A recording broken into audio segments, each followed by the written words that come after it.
Mr. Dale Grashes works with about 80 farmers, each of them growing in their property. Some of them are located in Sese Island.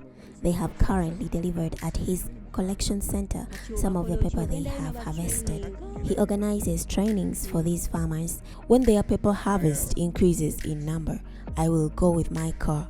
We use the ferry that side of Bukakata. We load and come back. Then the company will come and pick from my collection center. It would be good if you get to visit them too and see how they do this. He organizes trainings for these farmers and he will teach them how to grow pepper for export in the right way. Then he will also buy from these farmers what they produce.